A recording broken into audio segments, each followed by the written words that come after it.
그러니까 이번에 그러니까 막 이렇게 제자들급 후배들도 이 자리에 이제 막 결혼하고 오게 되고 하면서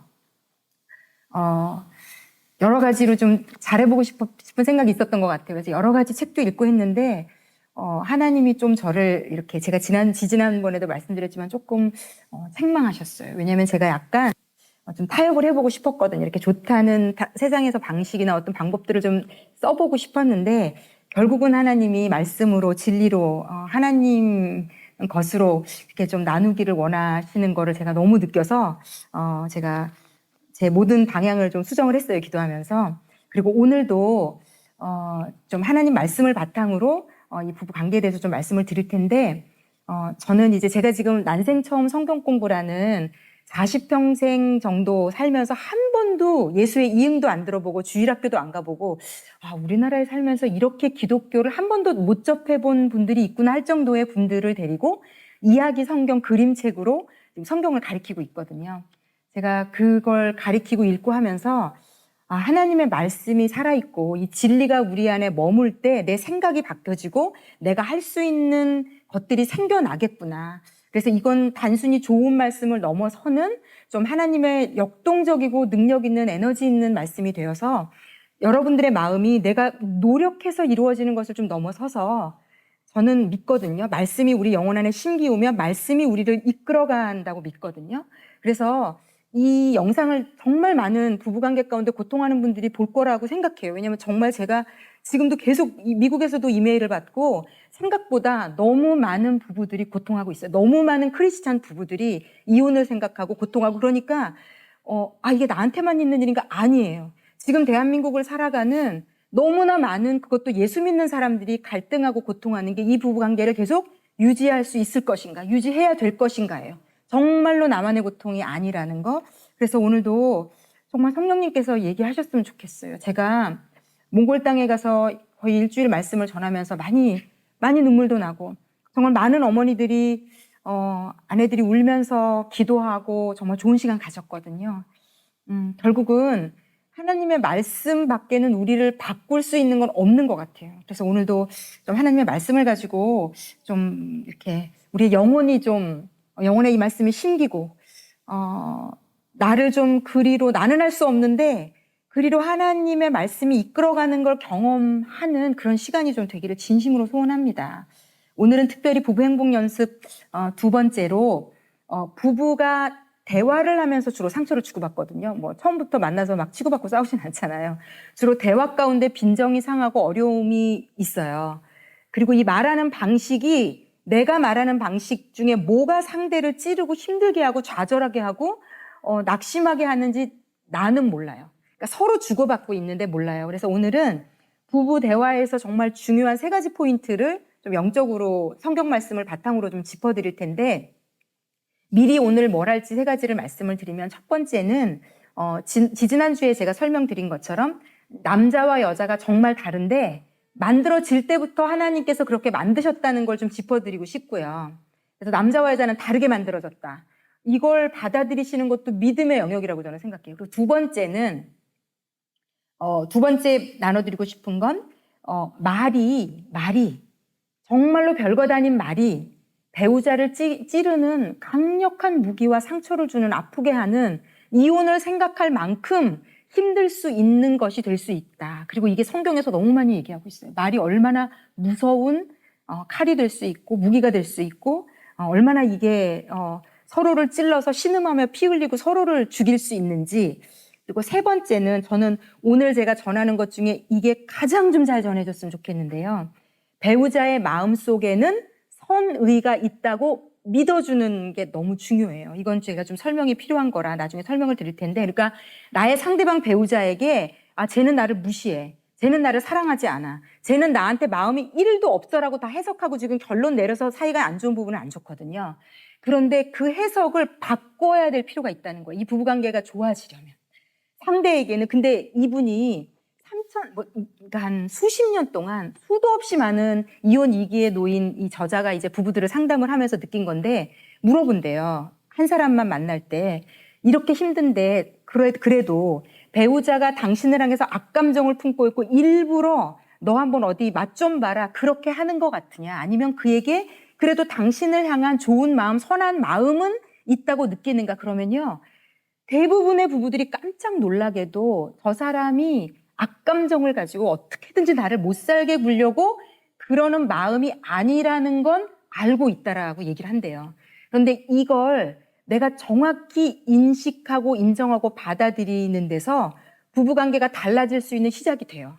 그래서 내 배우자에게는 나를 향한 선한 의도, 선한 마음이 있다는 걸 이제 받아들이고 믿고 상대와 이제 말이나 대화를 해가는 게 굉장히 중요한데요. 요 세 가지를 오늘 나누고 저희 기도하고 마치도록 하겠습니다. 자, 제가 오늘 나눠드린 프린트물에 지지난주에 나눠드린 프린트물 첫 번째 장은 거의 똑같거든요. 근데 이게 저희가 자꾸 좀 리마인드를 시키는 게 중요하다는 생각이 들었어요. 자, 잘 아시다시피 지금 저희 담임 목사님도 뇌에 대해서 설교를 하시고 계시잖아요. 그런데 여기 계신 모든 분들이 알아야 될 게 뭐냐면요. 뇌는요. 관계에도 그렇고 어떤 일에도 그렇고요. 내가 한번 길이 난 대로 계속 가요. 그러니까 예를 들어 내 배우자에 대해서 내가 뇌로 쟤는 아니야. 쟤는 안 돼. 내가 쟤를 만난 건 잘못 만난 거고 아 이건 진짜 힘든 일이야 라고 계속 내가 뇌에 길이 나면요. 상대가 어떤 조금만 삐딱한 행동을 해도 나는 이 뇌는 계속 그 길로 가게 돼 있어요. 그러니까 이 부부가 사이가 좋아지는 것이 어려울 수밖에 없거든요. 왜냐하면 길이 정해져 있거든요. 저 사람에 대한 나의 생각이 붙여져 있다는 거예요. 뇌에서 이미. 이걸 바꾸는 건요. 하나님의 말씀이고요. 그리고 내가 새로운 길을 내겠다는 의지가 너무 중요해요. 너무 중요해요. 그래서 지금 저는 이 8주 과정이 뇌에 새로운 길을 내는 과정이라고 진심으로 생각해요. 이 세상에 누구도, 내 부모도 이 세상에 누구도 가르쳐주지 않은 나를 만드신 하나님이 이 결혼을 만드시고 나를 만드신, 그리고 저는요 진심으로 믿거든요. 우리의 만남은 결코 우연이 아니라는 거. 이건요 하나님은 정말로 하늘에서 기뻐하시면서 저와 제 남편을, 여기 계신 모든 분들을 배우자로 정해주셨다고 믿어요. 그리고 저는 아버지의 선택은 최상이고 최선이라고 믿어요. 그렇다면 하나님의 선택은 최상이고 최선이었다면 이제 바뀌어야 되는 건 나거든요. 나의 생각과 나의 마음과 나의 뇌로 난 길이 바뀌는 걸 우리가 이제 경험해야 되는데 이제 그걸 저희가 지금 이 8주 동안 하려고 하는 겁니다. 그래서 그게 이루어진다면 제가 소원이 없겠다라는 생각이 들고요. 여기 프린트물이 있어요. 자, 그래서 여기 이제 부부 행복 연습 필수 마음가짐, 입으로 되뇌는 게 뇌에는 정말로 많은 영향을 끼친다고 하더라고요. 그래서 요 땡땡땡땡 네 가지를 우리가 다 읽고 좀 시작을 하겠습니다. 자, 첫 번째, 배우자를 이해하고자 하는 마음. 두 번째, 배우자의 부정적인 행동들을 용납하려는 마음. 세 번째, 나 자신을 이해하는 마음. 네 번째, 배우자에게 나를 이해시키고자 하는 선한 마음. 이게요, 세 번째, 나 자신을 이해하는 마음도 왜 필요하냐면요. 누구나요, 배우자는 하나님이 부모를 떠나 뭐라고 얘기하죠? 한 몸을 이룰지. 그러니까 두 사람은 영의 눈을 들어보면 이미 엮였단 말이죠.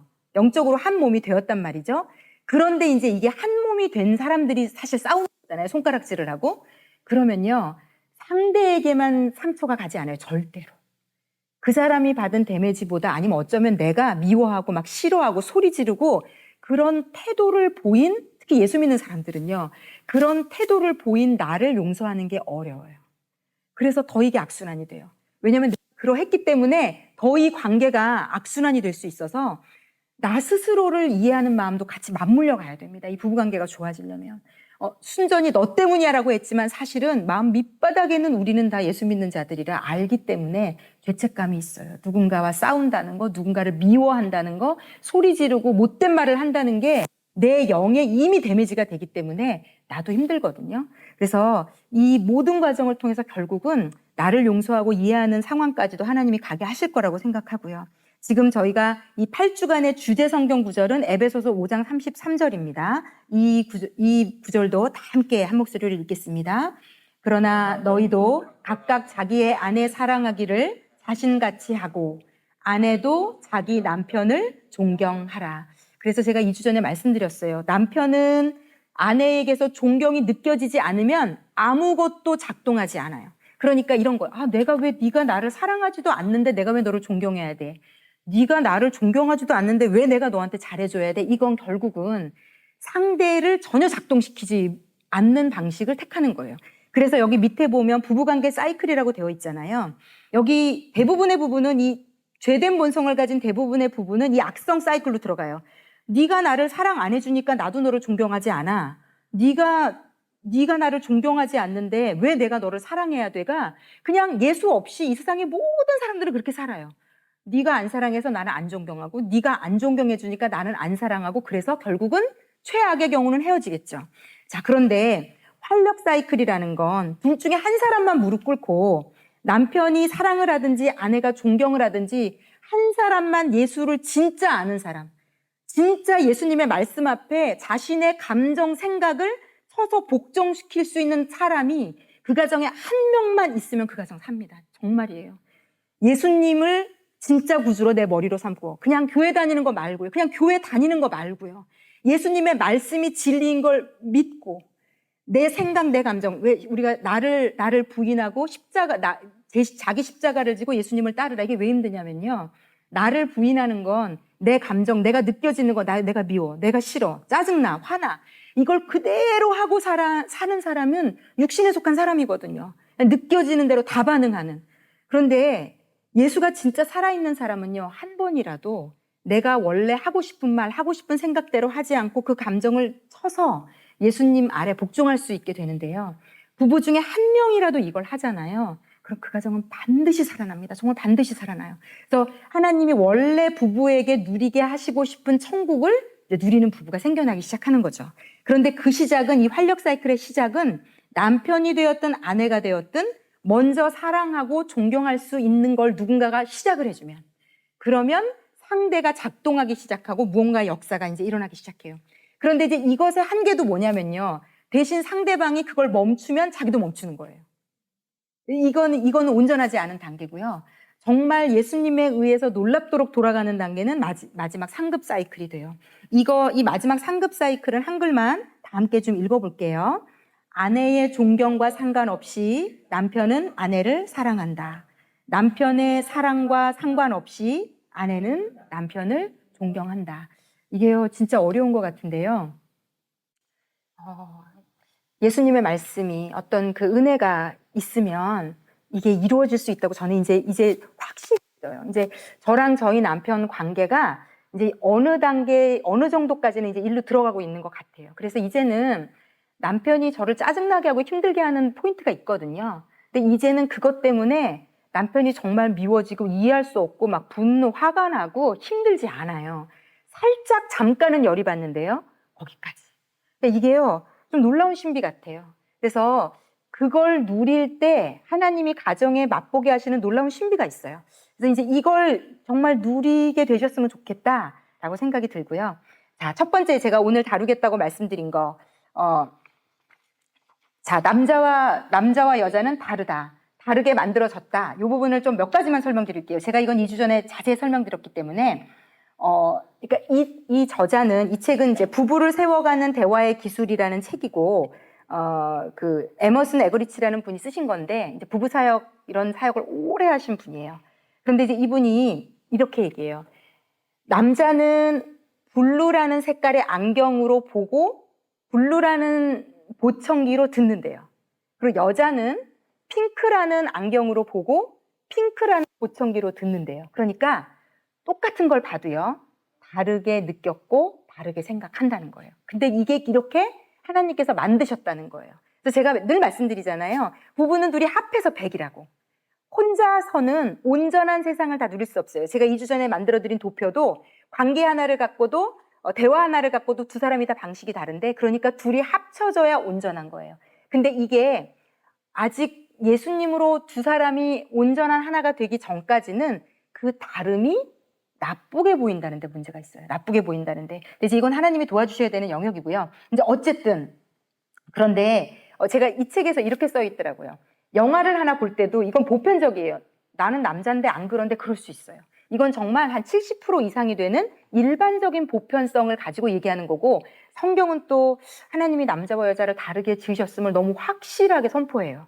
그래서 저는 이제 그걸 가지고 이제 말씀을 드리자면, 예를 들어 영화를 봐도 남자는 좀 쉬고 감정을 끄기 위해서 무언가를 본다면, 여자는요, 감정을 깨우고 뭔가를 더 느끼고 싶어서 영화를 봐요. 그래서 영화 취향까지도 완전히 달라질 수 있어요. 이게 남자와 여자가 조금 다른 집들도 많아요. 어찌되었건 포인트는 이렇게 달라요. 그러니까 영화를 고를 때, 나 그거 보기 싫은데, 나는 근데 이게 좋은데, 이런 게 다를 수 있다는 거죠. 근데 이걸 하나님이 이렇게 만드셨는데 되게 재미있게 성경에서 이제 이 책에서 다루고 있는 포인트가 있어요. 이 프린트물에 제가 실어드렸는데요. 뒷장을 보면 창세기, 그 에베소서 읽기 전에요. 밑에 보면 창세기 3장 17절, 19절 이렇게 나와 있어요. 17절에서 19절까지. 16절은 나중에 볼 거고요.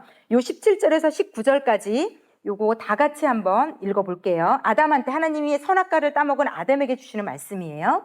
아담에게 이르시되 내가 내 아내의 말을 듣고 먹지 말라 한 나무의 열매를 먹었은즉 땅은 너로 말미암아 저주를 받고 너는 내 평생에 수고하여야 그 소산을 먹으리라. 땅이 내게 가시덤불과 엉겅퀴를 낼 것이라.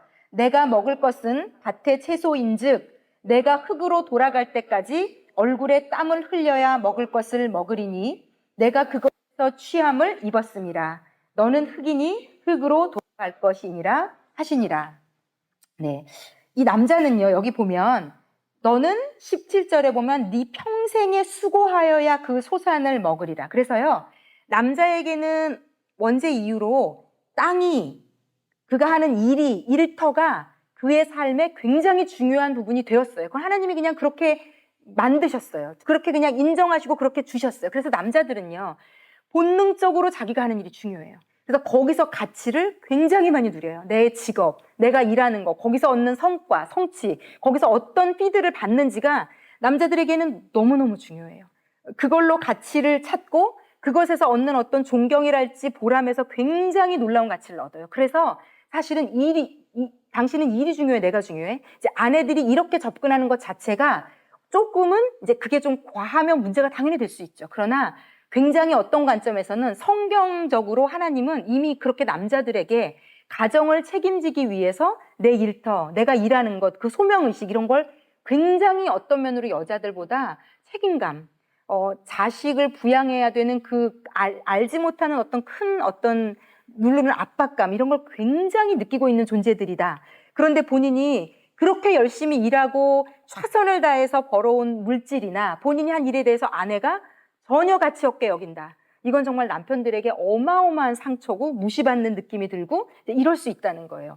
그리고 그렇게 남자들은 이제 만들어졌고, 그런데 문제는 이 남자들이 힘듦을 아내들이 인정해주고 존중해줘야 될 필요성이 있는 게 이 원죄 이래로요. 여기 뭐라고 되어 있냐면 땅이 내게 가시덤불과 엉겅퀴를 낼 것이라. 흙으로 돌아갈 때까지 남자들은 수고를 해야지만 물질을 얻을 수 있는 구조로 살아야 해요. 그냥 뭐 일확천금을 얻고 편안하게 사는 사람들도 우리가 부러워하고 많지만 결과적으로 정상적인 사람이라면 그 일 때문에 고통하고 고생하고 애를 쓰고 힘을 들여서 물질을 벌어올 수밖에 없는, 그리고 그 남자의 그 수고를 아내가 인정해주고 고맙게 생각하고 귀중히 여기는 게 이 남자가 일터로 나아갈 힘도 되고 살아갈 어떤 목적도 주고 자신을 지지해주는 아내 때문에 더 열심히 일해서 더 우리 가족에게 헌신해야 되겠다라는 생각이 들게 남자들은 만들어졌다는 거. 자, 그런데 여자들은 또 달라요. 이 창세기에 또 보면 그 다음 장으로 좀 넘어가 보시면요. 16절에, 3장 16절에 제가 이거는 표준세번역본으로 좀 실어드렸는데요. 이것도 다 함께 읽어보겠습니다. 여자에게는 이렇게 말씀하셨다. 내가 너에게 임신하는 고통을 크게 더할 것이니 너는 고통을 겪으며 자식을 낳을 것이다. 내가 남편을 지배하려고 해도 남편이 너를 다스릴 것이다. 굉장히 고통 가운데 아이를 출산하고 이런 일들을 여자들이 하게 되어 있어서요. 여자는 본능적으로 자신들의 삶의 가장 가치를 찾는 게 가족이에요. 그리고 애가 생기기 전까지는 남편에게서 그 사랑과 그 채움을 받는 게 여자들은 너무 원해요. 그러니까 남자들이 연애할 때 그 사랑받는 느낌을 주는 게 너무 좋아서 여자들은 결혼을 결심하거든요. 이 사람이랑 살면 평생 이렇게 나를 사랑하고 애틋한 눈으로 보고, 그래서 이제 막 그런 느낌으로 이제 아내들이 결혼을 해서 남편들이 결혼하고 나서 너무 일에만 몰두하는 걸 볼 때 배신감도 느끼고 뭐 일이야 나야 막 이런 얘기를 물어보기도 하고 화를 내기도 하고 일감을 가지고 오는 것도 막 열이 받기도 하고 뭐 여러 가지 막 상사를 욕하기도 하고 이제 이런 일들이 악순환이 이제 반복이 되는 건데, 어쨌든요, 만들어지기를요. 남자는 일 중심으로 돌아가는 것이 되게 자연스럽고요. 여자는 가족이 전부야. 가정이 전부야. 뭐, 그렇지 않은 분들도 반대로 된 분들도 있을 수 있으나, 보편적으로는 그렇게. 그래서 제가 아는 많은 남자분들이 그러더라고요. 이게, 어머니 학교 이런 게 남자들에게 좀 어려운 이유가 뭐냐면, 남자들에게 이런 가정이 전부이라는 걸 인식시키는 것 자체가 오히려 어려워. 그러니까 가정이 싫다, 아내를 등한시한다 이런 얘기가 아니라 일이나 나의 삶의 다른 것도 너무 중요하게 가치로 다가와 있기 때문에 그걸 온전히 그것만을 중요하게 생각하고 인식하는 게 좀 어려움이 있다 이런 얘기도 제가 남자분들에게 많이 듣습니다. 어쨌든 여자들은 가족 간의 관계에서 굉장히 자신의 가치를 찾게 됩니다. 그리고 성경에 좀 여자에 대해서 이게 남자분들이 인정하지 않으실 구절일 수도 있는데 제가 그 밑에 실어드렸거든요. 베드로전서 3장 7절에 보면 자 남편들에게 베드로가 하는 말입니다. 우리 남편 여러분, 남자 여러분 다 함께 한 목소리로 읽겠습니다. 시작.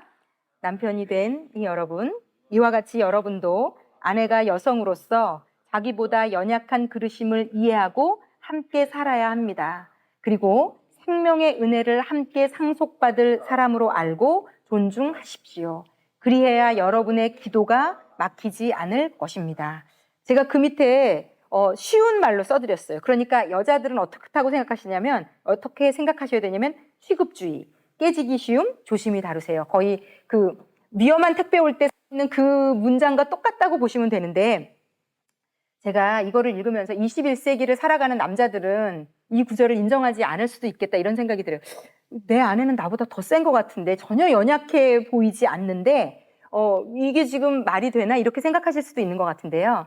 자, 이 영상을 들으시거나 지금 여기 계신 우리 남자 여러분, 저는 남자분들이 아내를 이렇게 보실 수 있었으면 좋겠어요. 이건 하나님이 그렇게 인정하시는 거예요. 여러분보다 연약한 그릇이에요. 아무리 소리를 지르고 아무리 여러분이 군림하려고 하고 아무리 여러분보다 뭔가를 막 잘하는 척 해도 하나님이 보시기에는 연약한 그릇이라고 하나님 인정하고 계시고요.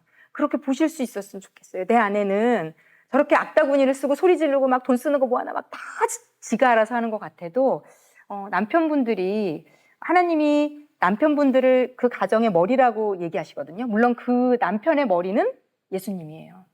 제가 그래서 제가 좀 이번에 몽골 가서 은혜 받은 예화를 짧게 들어드리면 이걸 이제 문제는 이걸 분명히 그 몽골에 저희가 이제 수혜 전도사님 채기 사모님이라고 40대 초반에 85년생 부부더라고요. 85년생, 6년생 부부더라고요. 여기 연배가 비슷하실 텐데 이제 6살, 7살 된 딸, 아들이 있어요. 그러니까 이 두 부부가 사역하랴. 그리고 몽골에는 이 사람들이 1세대 사역자예요. 아무데도 물어볼 데가 거의 없는. 그러니까 교회들도 몇 개 없고 사역자 한다고 하면 사람들이 미쳤다고 가족들이 다 반대할 수밖에 없는 아직 불모지예요. 기독교의 불모지. 그런데 이제 그걸 사역자를 하고 있으면서 애도 키워야 되고 둘이 갈등이 많이 있죠. 그래서 이번에 하나님이 두 사람을 많이 만져주셨는데 제가 좀 은혜를 경험한 게 뭐냐면 이 부부가요. 이제 분명히 이 영상을 볼 건데 뭐 할 수 없어요.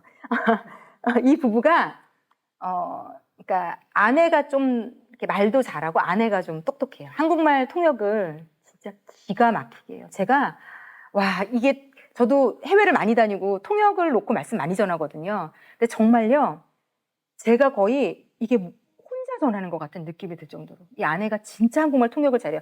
바꿔서도 잘해요. 그러니까 제가 하는 한국말을 몽골말로도 통역을 잘하지만 몽골 분들이 몽골말로 막 하면 한국말로 바로바로 통역해줘요. 동시 통역이 진짜 되는 굉장히 우수한 사람이에요. 근데 지금은 이번에 갔더니 남편분이 한국말을 좀 하던데 예전에는 훨씬 더 못하고 그러니까 좀 아내가 뭐라 그럴까요? 모든 면에서 더 나은 직장도 아내는 이제 몽골에서 가장 좋은 은행에 들어갈 정도로 똑똑해요. 그리고 몽골은 공산 정권이 여자들을 키웠어요. 남자들이 쿠데타를 일으키고 해서 나라 적으로 남자들은 공부를 안 가르치고 그러니까 지금 몽골은 어떻다고 보시면 되냐면요. 지금도 우리 집에 돈이 없어서 대학을 자식 셋 중에 하나를 보내야 된다. 그러면 딸을 보내요. 그러니까 우리랑 완전 반대예요. 몽골은 완전히 이런 남아 선호 사상이 아니라 여아 선호 사상이에요. 그래서 여자애들이 더 똑똑하고 더 좋은 직업을 가지게 구조적으로 돼 있어요. 공산정권이 그렇게 만들어 놨어요. 그래서 남자들은 맨날 술 마시고 열이 받으니까 아내들이 계속 무시하니까 돈도 아내가 더 잘 벌고 뭐든지 여자가 더 잘하니까 그걸 막 또 폭력으로 술 먹고 와서 때리고 막 가정마다 비극이 정말 장난이 아니에요. 근데 이제 이 사역자 부부도 좀 그런 구조예요. 그래서 이 남편 되는 전도사님이 어머니 학교 꼭 와서 뭔가를 해달라고 할 정도로 뭔가 고충이 있었던 것 같아요. 그런데 제가 이번에 가서 수목금은 저녁 8시에 이제 그 직장인들까지 오시라고 해서 이제 집회를 했기 때문에 오전에 시간이 비었잖아요. 그래서 오전 10시에 교회에 나가서 한국 팀들하고 같이 이 부부랑 같이 한 6명이 이제 매일매일 아침마다 기도 모임을 가졌어요. 1시간 넘게. 근데 막 정말 충만하게 정말 성령님이 막 임재해 주셔서 정말 충만하게 기도하고 하나님이 저에게 어떤 지혜를 마음을 주셨냐면 두 사역자 부부를 한 사람 한 사람 다 손 얹고 축복해 주라는 마음을 주신 거예요. 그래서 제가 그 남자 사역자에게 우리가 다 같이 손을 얹고 기도하는데 저랑 같이 있었던 기도를 많이 하시는 분이 똑같은 말씀을 기도하는 중에 같이 받았어요. 여호수아 말씀 주시더라고요. 내가 너를 이 몽골 올리브교회 담임 사역자로 세웠다고 말씀하시면서 강하고 담대하라고 내가 너와 함께 할 거라고 해서 너무 많이 용기를 주시더라고요. 그러면서 제가 아내한테 그랬어요. 남편에게 손 얹고 같이 기도하라고. 당신이 하는 모든 축복이 남편에게 흘러갈 거라고. 이거 너무 중요해요. 당신이 남편을 어떤 눈으로 보고 어떻게 기도하느냐가 이 남편을 만들어 갈 거예요. 분명히 못마땅한 거 있을 거라고. 분명히 이해 안 되는 거 있을 거라고. 분명히 내가 더 잘하는 게 있을 거라고. 그러나 이 남편을 위해서 축복하는 대로 이 남편이 빚어져 가고 그 복은 당신이 받을 거라고. 그래서 남편을 축복하라 그랬더니 정말 울면서 축복을 하더라고요. 그리고 이제 그 아내를 위해서 기도할 때는 정말 성령님이 저에게 그렇게 인도를 하셨어요. 제가 그 전도사님에게 아내를 축복하라고. 아내를 그러니까 연약한 그릇으로 여기고 축복을 해야 되는데 지금 연약한 그릇으로 안 느껴지는 거거든요. 네. 근데요, 그게 영적 싸움이라고 생각해요. 아내는요, 성경이 말해요. 이게 어느 아내라고 안 해놨어요.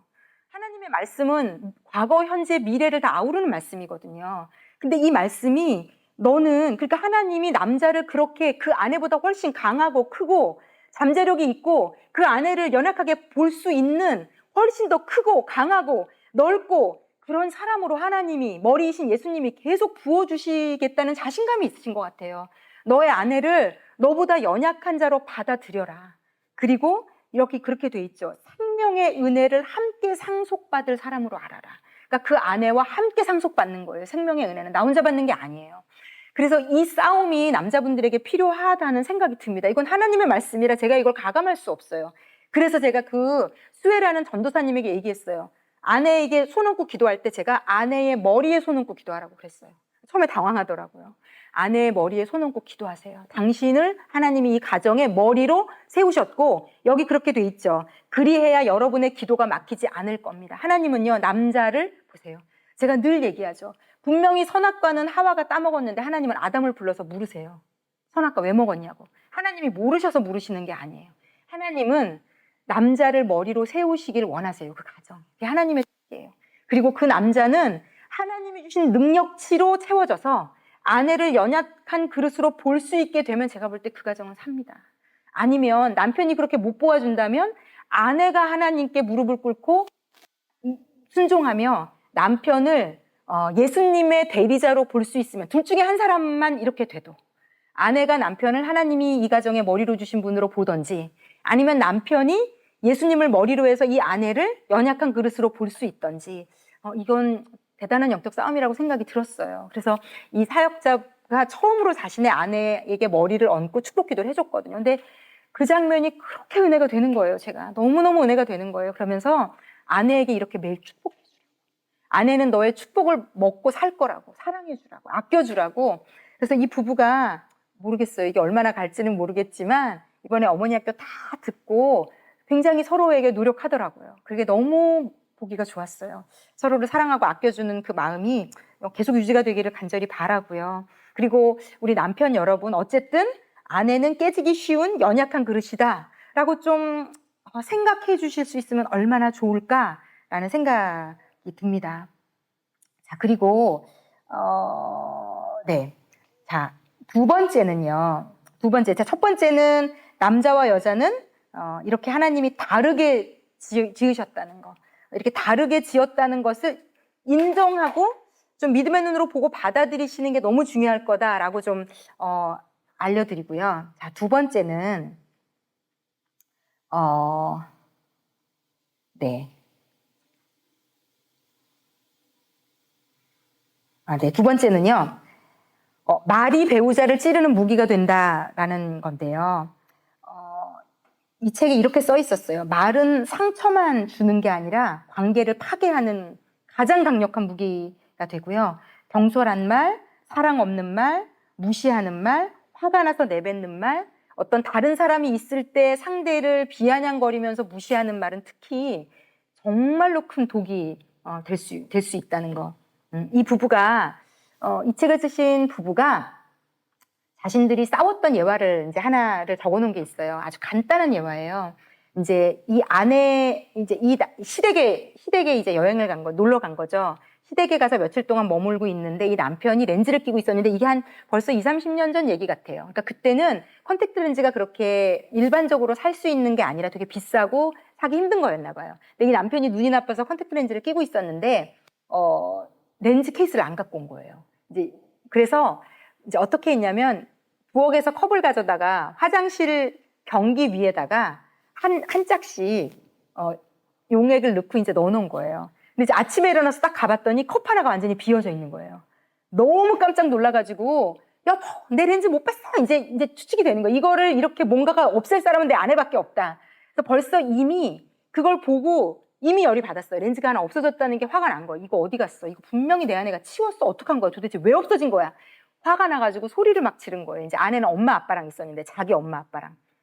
그래서 여보 렌즈 어떻게 됐는 이거 렌즈 하나밖에 없는데 어떻게 된 거야? 막 소리를 질렀더니 아내가 나 잘 모르겠는데 그랬더니 아니 지금 여기 이 화장실 당신이랑 나밖에 안 썼는데 이걸 누가 없앴겠어? 진짜 몰라? 이제 소리를 지르니까 아내가 어머 어젯밤에 화장실에 들어갔다가 너무 목이 말라가지고 그 물인 줄 알고 내가 마셨다고. 그랬더니 남편이 완전히 뚜껑이 열려가지고 아니 그 정도 상식도 없냐고. 이게 지금 컵이 이렇게 두 개 있고 이렇게 나와 있을 때는 화장실에 물이 왜 있겠냐고. 당연히 상식적으로 생각해야 되는 거 아니야. 이제 너무 화가 나가지고 시부모님 앞에서 아내를 너무 무안을 준 거예요. 그러니까 아내도 처음에는 어머 어떡하지? 그 비싼 콘택트 렌즈 내가 마셨구나.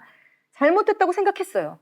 그런데 남편이 말로 너무 찌르고 특히 시부모님 앞에서 완전히 몰삭식한 사람처럼 무안을 주니까 이 아내가 자기가 잘못한 걸 알지만 절대로 인정하게 안 되죠. 그때부터 아니 몰상식한 건 당신 아니야? 아니 누가 화장실에다가 컵에다가 그렇게 두 개를 놓을 거면 뭐라고 미리 나한테 말을 하든지 정 안 되면 거기다 써놓기라도 하든지 내가 알았냐고. 그걸 논 사람이 이상한 거 아니야. 이거 둘이 싸워가지고요. 정말 이런 걸로 이렇게 싸우면요. 결론 안 납니다. 누가 옳다고 얘기할 수 없거든요. 그런데 이 부부가 어쨌든 예수 믿는 목회자 부부잖아요. 이제 그래갖고 말도 안 하고 토라져 있다가 남편 마음에 하나님이 마음을 주신 거죠. 네가 그렇게 소리를 지르고 아내에게 얘기하지 않았더라면 어땠을까? 이제 아내도 남편이 얘기했다고 똑같이 소리 지르며 반응하지 않았으면 어땠을까?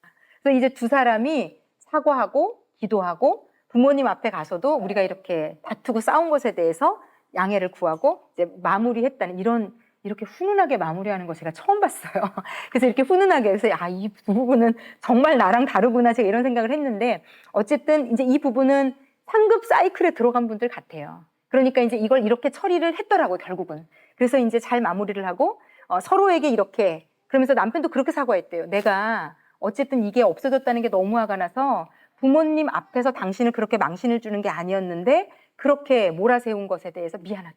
내 의도는 그게 아니었는데 내가 말이 과격했다. 뭐 이런 거를 서로 그렇게 진심으로 사과를 나중에 이제 저희가 사과하는 법이나 이런 것도 서로 나누겠지만 한국 사람이 되게 감사하는 것도 인색하고 부부끼리도요.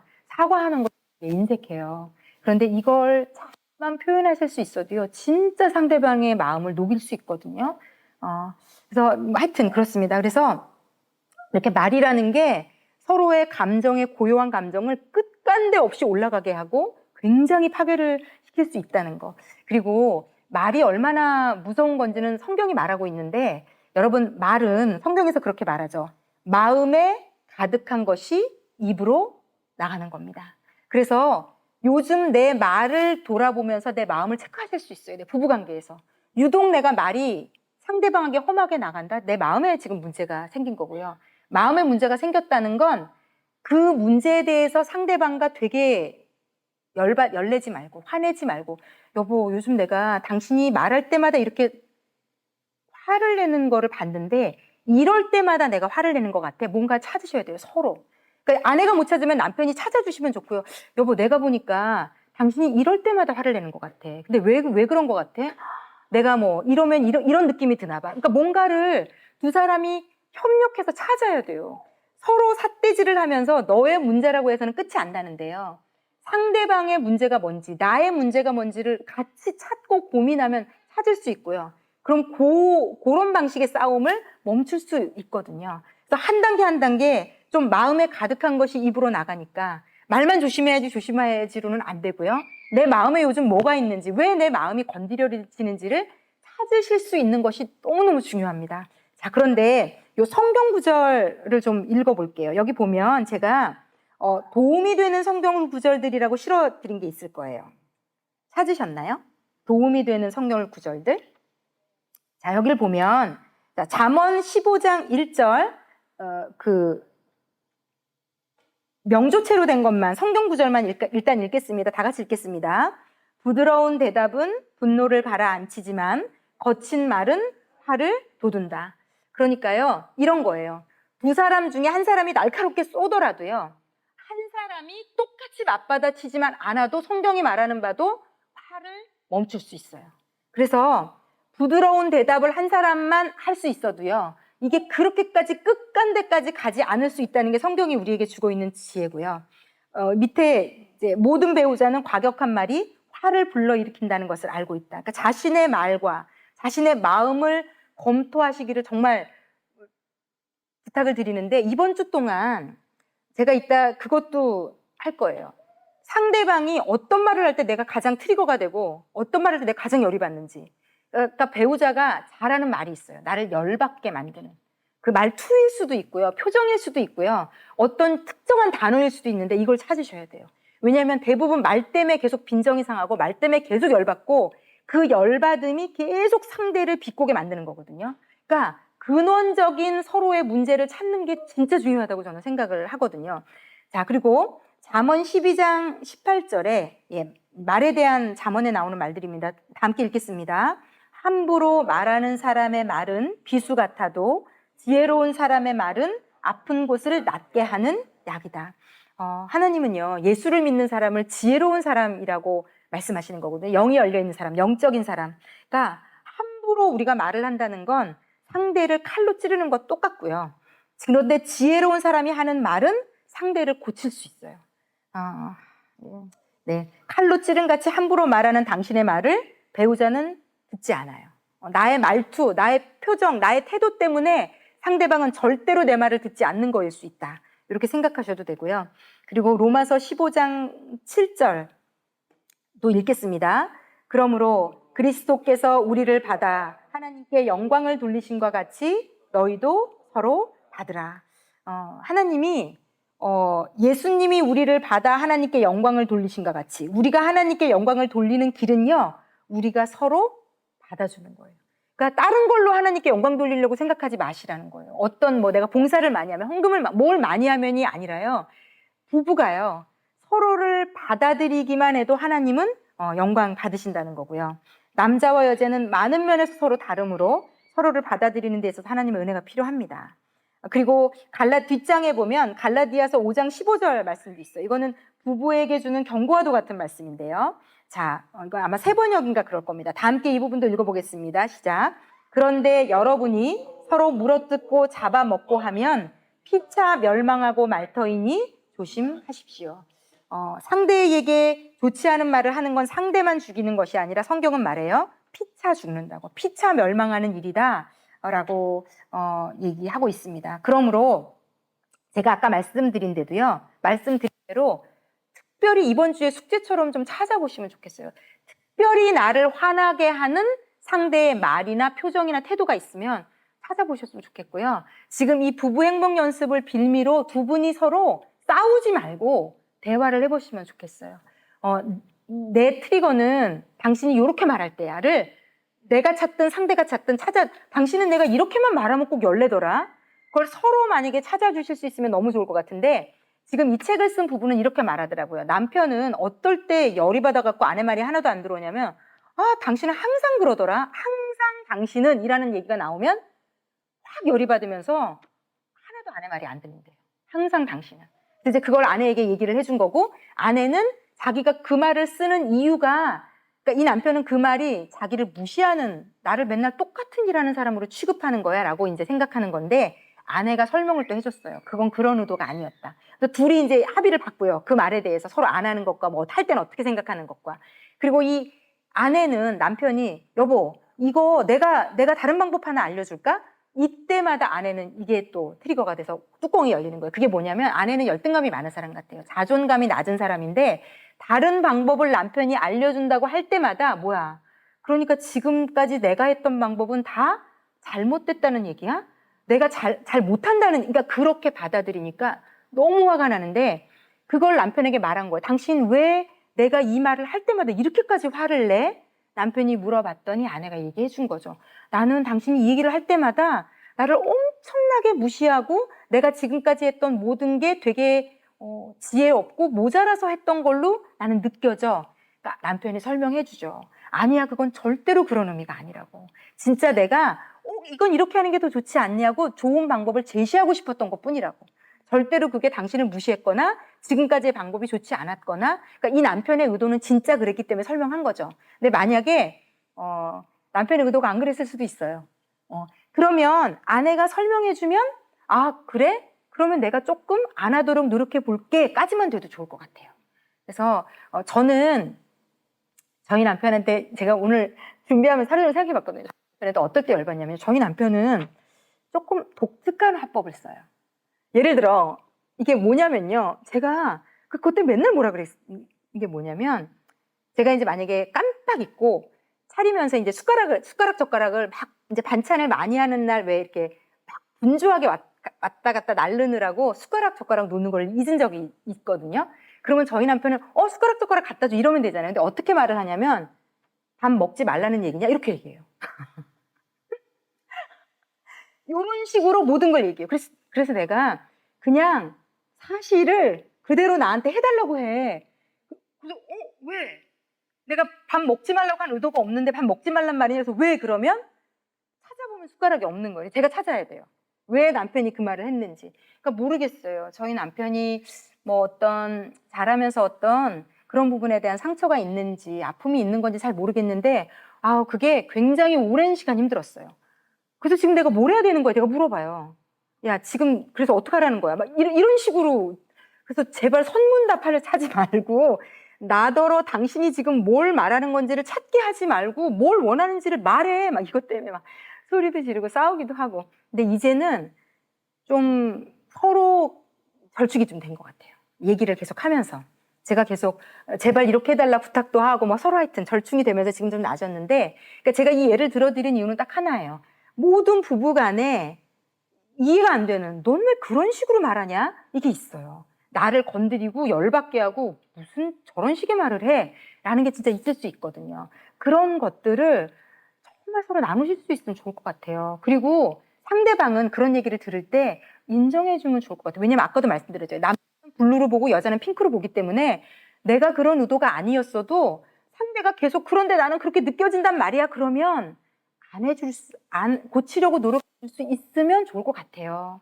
그래서 서로에 대한 기본적인 배려가 말에서도 좀 있었으면 좋겠고, 이번 주에는 그래서 조금 그 부분에 대해서 고민해 보셨으면 좋겠어요. 그리고 내가 하는 걸 모르겠으면 상대방 배우자에게, 오늘 배우자들 안 오신 분들은 물어보셔도 좋을 것 같아요. 혹시 내가 하는 말 중에 내 표정이나 내 어떤 태도가 당신의 마음을 많이 힘들게 하는 게 있는지, 있을 수 있거든요. 그래서 이왕이면 그 부분을 찾아서 하나하나 해결해 나가실 수 있으면, 그리고 대신 상대방이 얘기할 때 그런 것도 이해 못해 이렇게 가시면 안 돼요. 그럼 싸우자는 얘기예요. 진짜로. 이 악성 사이클에서 우린 나오지 말자. 우리는 계속 그냥 이 안에서 싸우면서 살자. 그래, 좋다. 너랑은 대화가 안 되는구나. 보고 행동이 없을 때고 뭐고 갈 필요도 없고 그냥 너랑은 그냥 이렇게 맨날 싸우고 살자. 이렇게 될 수밖에 없어서, 아니 도대체 왜 그게 이상해? 이러시지 마시고 진짜 싸우자고 덤비시면 끝나요. 그러니까 상대가 그렇게, 근데 물어는 보실 수 있죠. 근데 왜 어떤 면이 그게 그렇게 힘든 것 같아? 근데 그러면 한 번은 나도 생각해 볼 수 있는 건 좋은 것 같아요. 그러니까 예를 들어 저는 뭐 하여튼 내가 이럴 때마다 어릴 때 우리 예를 들어 아빠 이미지가 내가 오버랩돼서 그런 것 같아. 뭐가 있어요. 분명히 내가 과하게 예민하게 반응할 때는 뭔가가 있어요. 나를 건드리는. 그걸 같이 기도해주고 도와주고 찾아주는 게 사실은 하나님이 원하는 부부의 모습이거든요. 같이 찾아서 서로의 하나님의 말씀으로 왜 서로 사랑해주면, 남편이 사랑해주면 아내가 티나 주름 잡힌 것이 없어진다고 에베소에서 얘기해요. 남편 여러분 이걸 믿으셔야 돼요. 이게요. 제가 에베소서 말씀을 그래서 마지막으로 좀 보면요. 제가 나눠드린 첫째 장의 뒷면이에요. 이거 진짜 긴데 제가 일부러 실어드렸어요. 이건 뭐 진리기 때문에 이 말씀은. 자, 여기에 보면 이게 세번역인데요. 세번역인데 되게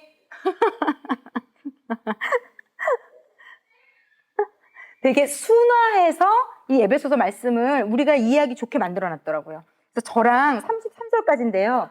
좀 집중해서 좀 보셨으면 좋겠고요. 한 절 한 절 저랑 교대로 교독을 해볼게요. 제가 먼저 읽을게요. 우리 교대로 읽습니다. 여러분은 그리스도를 두려워하는 마음으로 서로 순종하십시오.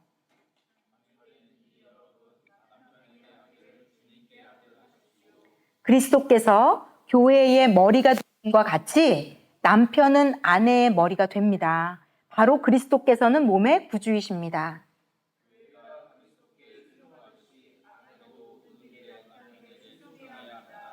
남편 된 이 여러분, 아내를 사랑하기를 그리스도께서 교회를 사랑하셔서 교회를 위하여 자신을 내주심 같이 하십시오.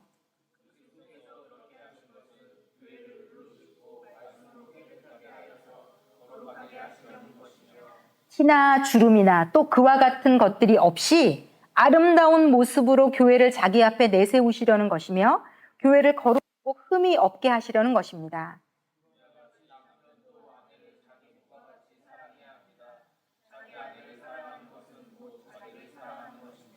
자기 육신을 미워한 사람은 없습니다. 누구나 자기 육신을 먹여 살리고 돌보기를 그리스도께서 교회를 그렇게 하시듯이 합니다. 그러므로 사람이 부모를 떠나 자기 아내와 합하여 그 둘이 한 몸이 되는 것입니다. 자, 33절은 다 함께 읽습니다. 그러므로 여러분도 각각 자기 아내를 자기 몸같이 사랑하고 아내도 자기 남편을 존중하십시오. 자, 그런데 27절에 보면은요, 26절, 27절에 보면은요, 이제 남편들에게 아내를 사랑하라고 하면서 27절에 보면 그렇게 사랑하면요, 아내에게 있는 티, 주름, 또 그와 같은 것들이 없어진다고 얘기해요. 그래서 정말 죄송해요. 이게 성경 말씀이라 제가 남편분들에게 얘기를 안 할 수가 없어요. 여러분들이 어찌되었건 하나님께 기도하며 좀 괴로우시더라도 아내를 사랑해 주시면은요, 내가 아내에게 그 못마땅한 점들 있잖아요. 아, 이것 때문에, 아, 내가 얘랑 괜히 결혼했어. 내가 이럴 줄 알았으면 결혼을 안 했다고 여기는 그 티 있잖아요. 주름 있잖아요. 그런데 그게 예수님을 머리로 해서 내 인간적인 노력으로 사랑하는 건 일주일 못 가십니다. 일주일 이상 할 수 없어요, 사람이. 그런데 하나님께 좀, 예수님께 좀 씨름하셨으면 좋겠어요. 도대체 얘를 사랑하는 방법이 뭡니까? 하나님, 나는 어렵습니다. 따지셔도 돼요. 진짜 제가 나를 이렇게 힘들게 하는데 내가 얘를 어떻게 사랑해? 나는 못하겠다. 이렇게 시작하셔도 돼요. 다윗도 그래요. 시편에 보면 지금 하나님 지금 나를 어떻게 하시는 거냐고, 지금 듣고 계신 거냐고, 살아 계신 거냐고 막 하나님을 약간 비꼬듯이 막 따지거든요. 그러니까 일단 하나님 앞에 앉으시는 게 중요하고요. 우리 남편들이든 아내들이든 어쨌든 지금 나더러 이런 남자를 존경하라는 거냐, 싸우셔도 돼요, 처음엔. 그렇지만 그렇게라도 하나님 앞에 씨름하시다 보면 아내들에게는 남편을 존경할 수 있는 무언가 하나님의 시야를 저는 주실 거라고 믿고요. 내 눈이 아니라 하나님의 눈을 주실 거라고 믿고요. 그리고 남편들에게는요, 그 아내에게 있는 이게 좀 무서운 지점이에요. 그 티나 주름은 아무리 아내에게 말한다고 고쳐지지 않는다는 거예요. 아내도 그럴 능력이 없어요. 죄송하지만. 알아도 못 고치는 게 사람이에요. 나도 내가 알아도 못 고치는 것처럼. 그래서 아내를 고치는 영적인 방법은요, 이거밖에 없어요. 그를 사랑해주면. 남편을 고치는 영적인 방법은 그를 존중해주면이에요. 그럼 그 안에 내가 그렇게도 미워하는 것들이 줄어들 수 있는 방식은 그거라는 거. 그래서 이걸 좀, 이 말씀을 계속 묵상하시고 이 말씀이 좀 기도가 되시고 믿음이 되시면 좋겠다라는 생각이 너무너무 들어요. 그래서 어찌되었건 이 말이라는 게 너무 중요하고 서로의 말에 대한 걸 찾으시면 좋겠다 하고요. 자, 마지막 세 번째. 제가 제일 오늘 하고 싶다고 말씀드린 배우자의 마음속에는 나를 향한 선한 의도가 있다. 예, 그거 제목은 안 나와 있어요. 프린트물에. 성경 구절만 제가 몇 절 같이 볼 건데요. 배우자의 마음속에는 나를 향한 선한 의도가 있다는 걸 완전히 믿어주는 게 부부관계를 해결할 수 있는 가장 좋은 시작점이 돼요. 자, 제가 이 책의 몇 부분만 좀 읽어드릴게요. 이 책에 보면 이런 얘기가 있어요. 부부는 서로에게 선한 의도를 가진 사람임을 믿을 수 있어야 한다. 두 사람 모두 아니면 한 사람이라도 상대방이 선한 의도를 가졌다고 믿는다면 부부관계에 좋은 일이 기다리고 있을 것이다. 선의를 단순하게 정의하자면 다른 사람에게 잘해주려는 마음이라고 볼 수 있고요. 더 나아가 좋은 것을 주려 했지만 전해지지 못한 어떤 마음적인 의도라고 볼 수 있어요. 그러니까 이건 이제 이렇게 이해를 하셔야 된다는 거예요. 이거를 내 배우자가 나에게 선한 의도를 가지고 있다는 걸 어느 수준까지 믿어주셔야 되냐면 선한 의도를 가지고 있어도 나에게 상처를 줄 수도 있다고 믿으셔야 돼요. 이게 되게 어려운 얘기인데요.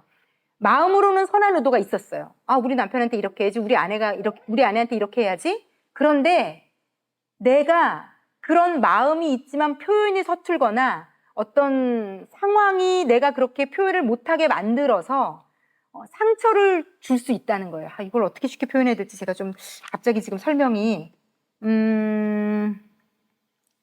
예, 이런 거예요.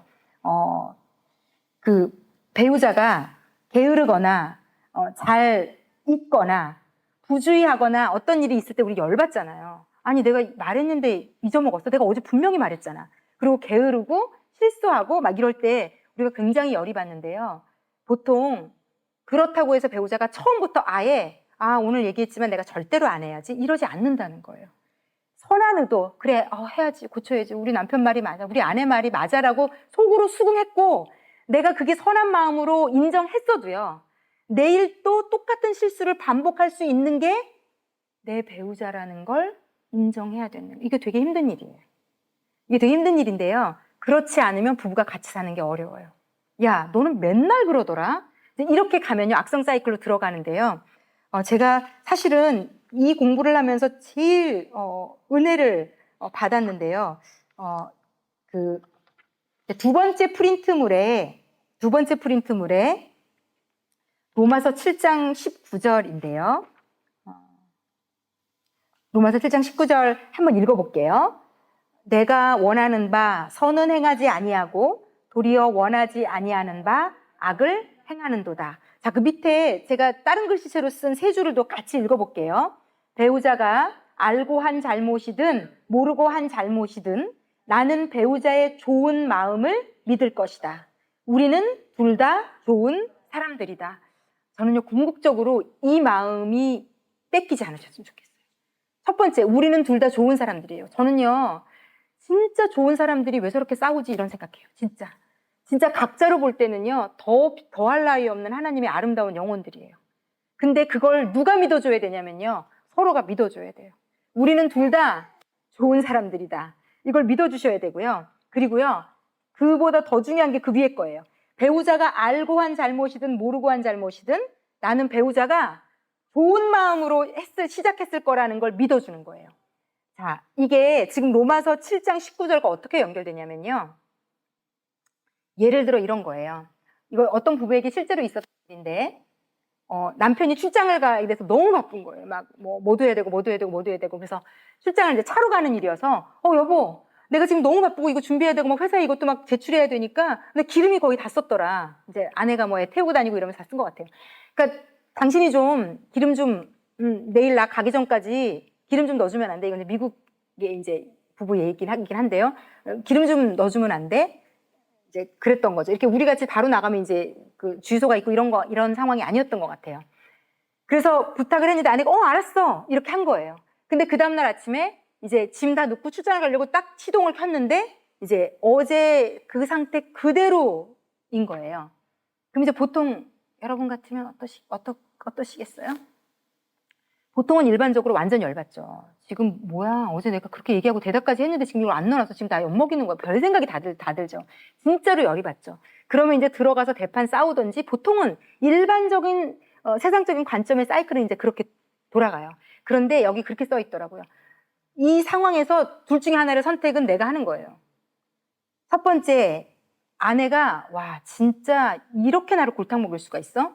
진짜 아내가 너무 괘씸하고 너무 하고 이건 진짜 뭐라 그럴까, 용서할 수 없는 짓을 했다고 열이 받던지, 하나는요, 아 어제 잊었나 보다.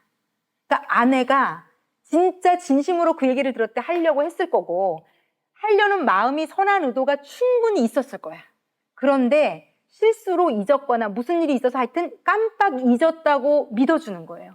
아, 이게 지금 제가 전달하면서도 이게 막 들어가는 느낌이 지금 없는데, 이 선한 의도를 상대가 가지고 있는 걸 믿어주는 게요, 너무너무너무 중요해요. 그러니까 무슨 말을 상대가 하든 어떤 걸 하든 이 사람이 나를 사랑하지 않아서, 존경하지 않아서, 나를 무시해서, 내가 싫어서 나에게는 선한 하나도 없어서 지금 이런 짓을 하는 거고 이런 마음을 하는 거야 라고 우리가 해석하면요, 우리는 그냥 부부관계의 악성 사이클로 들어갈 수밖에 없다는 거예요.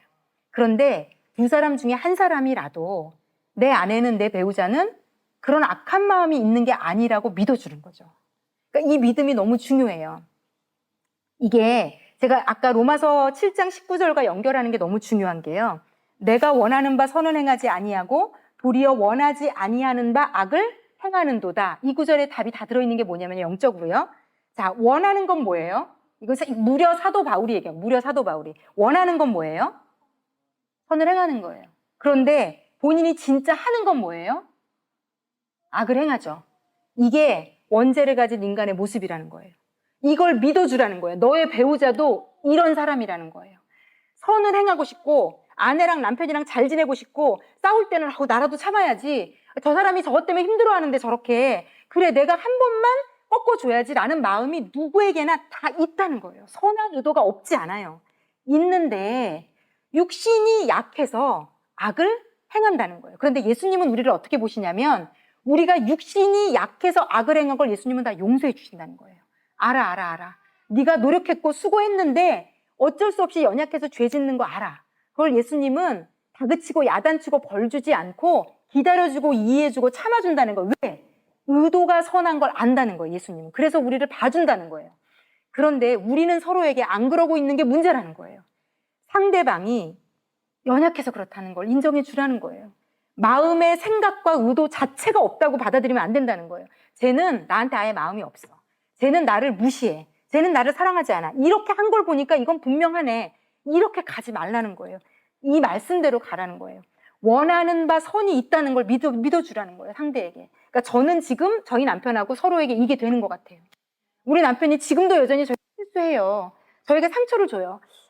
어떤 일이 제가 3년 동안 겪었던 일인데 이걸 예화를 쓸까 말까 제가 많이 고민을 했는데, 정말 도움이 되시라고 저희 남편이 그러니까 이유를 저도 잘 몰라서 고통했어요. 제가 주일에 7시 반까지 이제 교회를 와야 되거든요. 저희는 주일 출근 시간이 7시 반이에요. 근데 저희 남편이 저를 태워다 주고 이제 본인이 집에 가서 아침밥을 먹고 일부 예배를 와요. 그러니까 본인이 이제 일부 예배를 맞춰서 와야 되니까 9시까지 7시 반에 저를 태워주고 차를 가지고 가요. 저희 집에 차가 한 대니까. 근데 저희 남편이 아침에 굉장히 부지런한 사람이에요. 성실과 부지런의 끝판왕이에요, 정말. 그러니까 1년 365일 하루도 늦잠 자거나 낮잠을 자거나 늘어져 있는 걸 저는 본 적이 없어요. 진심으로 하루도. 아플 때 빼고는. 그러니까 매일 똑같은 시간에 일어나고 똑같은 시간에 자고 거의 성실과 부지런함의 끝판왕인 사람인데, 그러니까 약속 같은 거 장난 아니게 철저하게 지키죠. 그런데 주일 아침에 저를 데려다 주러 제가 깨워도 간신히 일어나서 움직이고, 그러니까 제가 늘 몇 분씩 지각을 해요. 근데 제가 그 이해가 안 가는 거예요. 이 사람이 이걸 왜 그럴까? 하나님이 이걸로 저를 엄청나게 만지셨어요. 정말 어떨 때는 너무 화가 나고요. 어떨 때는 너무 열이 받고요. 어떨 때는 너무 이해가 안 돼갖고 소리도 질러보고요. 어떨 때는 부탁도 해보고요. 근데 이게 안 고쳐지는 거죠. 그런데 하나님이 이걸 저를 그냥 1년, 2년을 넘게 이 시간을 그냥 보내게 하셨어요. 근데 진짜 힘들었어요, 여러분. 매주 주일마다. 제가 막 이렇게까지 얘기했거든요. 내가 우리 교회 부목사인데 지금 내 밑에 있는 전도사님들도 제 시간에 다 와 있는데 지금 내가 늦는 게 저는 또 그런 게 너무 힘든 사람이에요. 남들에게 피해를 주거나 제가 어떤 약속이나 뭔가를 어기고 막 이런 사람이 되는 걸 끔찍하게 또 싫어하는 사람이거든요. 근데 하여튼 무슨 연유지 제가 2년이 넘는 시간을 이 상황을 매주마다 거의. 근데 제가 이제 2년이 넘어가면서는 소리 질러도 안 되고 야단쳐도 안 되고 부탁해도 안 되고 뭐 다 안 되는 걸 알고는 그냥 이 상황을 받아들이기로 했어요. 받아들이기로. 그래서 아무 얘기하지 않았어요. 남편에게 아무 얘기하지 않았는데 그러면서 남편도 이제 이상하다고 생각했겠죠. 그런데 어느 날 그날은 조금 유독 늦었어요. 근데 제가 하나님이 저에게 어떤 지혜를 주셨냐면 이렇게 말하게 하셨어요.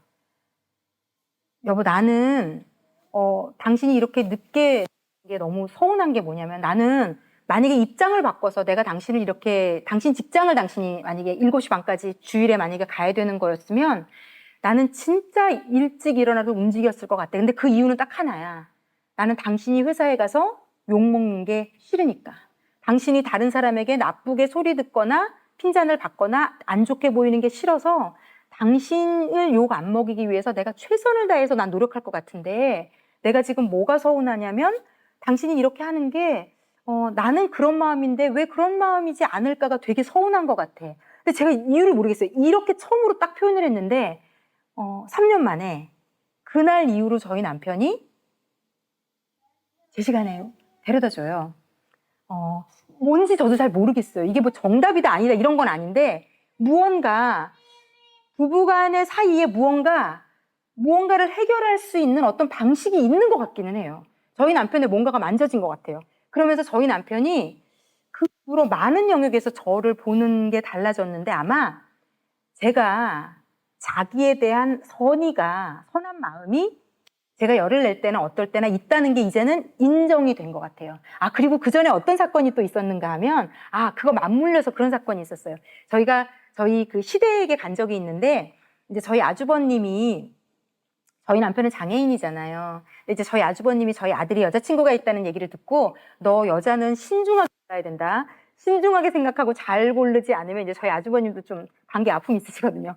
그러니까 너 함부로 그냥 지금 막 좋다고 막 그럴 일이 아니다. 이제 그러면서 얘기를 하시길래 후회할 수 있다. 그렇게 얘기를 하시길래 저도 모르게 아닌데요. 저는 저희 남편이랑 결혼한 거 너무 하나님께 감사하고 저는 최고라고 제일 좋다고 생각한다고. 근데 제가 볼 때 저희 남편이 그날 은혜를 많이 받은 것 같아요.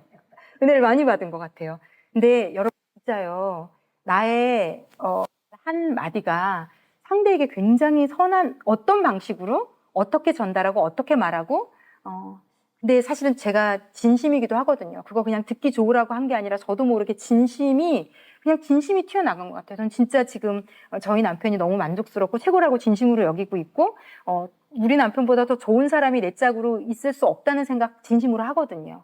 그리고 그게 저도 모르게 나갔던 것 같고 그 진심이 이제 둘이 계속 그걸 주고받다 보니까 지금은 그냥 이렇게 왜 뿌르륵 하고 딱 끝나면 그 다음에는 그냥 다시 원상태로 돌아오는 약간 상급 사이클로 조금은 돌아가고 있는 것 같아요. 그래서 이제 좀 정리를 해드리자면 오늘의 가장 포인트는 이 로마서 7장 17절이에요. 그러니까 상대 배우자에게 그가 원하는 바는 선이다 라고 진심으로 믿어주셨으면 좋겠어요. 그가 원하는 건 선이다. 그런데 그가 연약해서 나도 연약하고 그도 연약해서 원하는 걸 못하고 원하지 않는 걸 하고 있는데 여러분 마지막 결론은요. 그런데 상대가 내가 원하는 걸 계속 못하는 사이클에서 나오도록 도와줄 수 있는 사람은 누구다? 배우자예요. 상대가 그 연약함의 사이클에서 나올 수 있게 도와주는 건 배우자가 그 연약함을 봐주고 격려해주고 기도해주고 사랑해주면 그 티나 주름 잡힌 것들이 없어져가는 과정을 내가 맛봐요. 그래서 저도 저희 남편의 모든 상태를 그의 연약함을 기도해주고 지지해주고 응원해주고 격려해주고 그렇게 살기로 결심해요. 실수할 때 있어요. 막 되받아치고. 그러나 그때뿐이에요. 다시 돌아서면 기도해주고 그도 연약하고 나도 연약하고 우리는 똑같은 죄인이고 예수님의 도우심이 없이는 살 수 없고 그의 마음은 그는 지금 변하고 싶은데 못하는 거일 뿐이고 그렇다면 내가 도와줘야 되는 사람이다 라고 생각해요. 그래서 여러분 지금 여기 앉아 계신 두 분은 서로가 너무 필요한 분들이고요. 상대방의 연약함이라고 느끼시는 거 있잖아요. 그걸 도와줄 사람은 서로밖에 없어요. 서로의 티나 주름 잡힌 것을 없애줄 수 있는 사람은 딴 사람이 아니에요. 서로가 기도해주고 그렇게 죄를 지을 때마다 감싸주고 끌어안아주고 기도해줄 수 있으면 최고의 수혜자는 그걸 위해 기도해주고 응원해주고 감싸 안아준 내가 될 수 있다는 거. 부부는 그런 구조로 지어졌다는 거.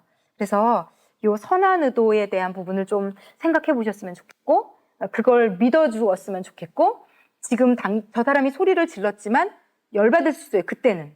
뒤돌아 하면은 그렇게 생각하셔야 돼요. 저 사람이 속으로는 나한테 잘해주고 싶은 마음이 있고 나에 대한 선한 마음이 있는데 육신이 연약해서 자기도 모르게 악을 행한 거라 내가 기도해줘야 되겠다, 도와줘야 되겠다. 그리고 더 나아가서 이 부분을 놓고 서로 대화까지 하실 수 있으면 금상첨화죠. 아까 왜 그렇게 화가 났어? 그렇게 그런 대화까지 하실 수 있으면 더 좋은 일이다. 그래서 어찌되었건 자, 이 부분을 한 목소리로 함께 읽고 오늘 모임을 마치도록 하겠습니다. 자, 여기 그 부부 행복 연습 첫 장을 보시면 에베소서 성경 구절 밑에 제가 두 줄을 실어드린 게 있어요. 에베소서 성경 구절 밑에 두 줄, 우리는 틀린 게 아니라로 시작하는 거 보이시나요? 네, 그거를 우리가 다 한 목소리로 읽어볼게요. 우리는 틀린 게 아니라 서로 다를 뿐이다. 새로운 눈으로 나의 배우자를 보게 하소서. 이 기도를 꼭 하셨으면 좋겠어요. 이 기도를 하나님이 나의 눈을 열어주셔야 되고 하나님이 나의 뇌에 내 배우자를 향한 새로운 길을 열어주셔야 돼요. 그런데 하나님은 열어주고 싶어 하세요. 그래서 하나님의 말씀으로 무기를 삼으시고 기도하시면서 이번 한 주 동안 우리가 이제 다음 주에 또 쉽니다. 그래서 2주 동안 자 연습할 시간을 드릴게요. 2주 동안 상대에게 상처 주는 말에 대한 거 서로 나눠보시고요. 그리고 상대방의 선한 의도를 믿어주려는 시도를 좀 해보셔서 대화를 좀 해보시면 좋을 것 같습니다. 그 숙제를 내드립니다. 자, 그럼 여기 계신 모든 부부 여러분 우리 기도하고 마칠게요. 기도하실 때 하나님 당신의 말씀이 진리인 줄 제가 믿습니다. 그리고 저는 할 수 없습니다. 고백하시면 좋겠어요. 저는 할 수 없습니다. 아무리 좋은 말씀을 들어도 내 힘으로는 가능하지 않습니다. 예수님의 도우심으로 성령의 인도함으로 말씀의 능력으로 할 수 있도록 도와주십시오. 하나님 저는 저희 가정이 저도 살고 배우자도 살고 자녀도 사는 가정 되고 싶습니다. 우리 하나님께 잠시 기도하고 마치도록 하겠습니다.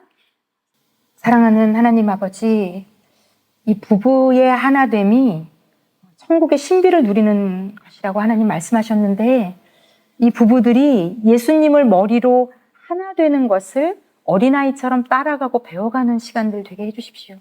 조금은 우직하게 하나님이 해보라고 하시니 제가 한번 해보겠습니다. 좀 어린아이 같은 마음으로 아버지가 이게 좋다고 하시니 나를 만드신 아버지가 이렇게 해보라고 하시니 하나님 제가 한번 해보겠습니다. 서로의 마음을 알아주고 존경해주고 사랑해주고 순종해주고 받아주고 이해해주고 서로가 서로를 가장 잘 알아가는 그래서 기도해주는 격려해주는 응원해주는 세상에 단 하나뿐인 내 편이구나 내 짝이구나를 느낄 수 있는 정말 아름다운 선의로 가득 찬 부부 관계가 되기를 진심으로 소원합니다. 아버지 2주 뒤에 다시 만날 텐데 추석이 되면서 가족들도 만나고 여러 가지 사건 사고들이 있을 텐데 그 시간을 연습 시간으로 알아 힘들었을 때도 후에 대화를 나눠가며 조금씩 서로를 이해해가며 그 상대 안에 선한 의도가 있었음을 믿어주며 격려해주며 그렇게 누군가 한 사람이라도 해줄 수 있는 그래서 아름다운 가정이 될 수 있도록 아버지 축복하시고 인도해 주십시오. 아버지 모든 가정을 이 부부들을 진심으로 축복합니다. 감사를 드리며 예수님의 이름으로 기도했습니다. 아멘, 아멘. 우리 하나님께 감사와 영광의 말씀 돌려드리겠습니다. 네, 조금 어린아이와 같이 우직하게 그냥 좀 이렇게 따라가시면 정말 좋을 것 같습니다. 우리 2주 뒤에 다시 만나겠습니다. 감사합니다.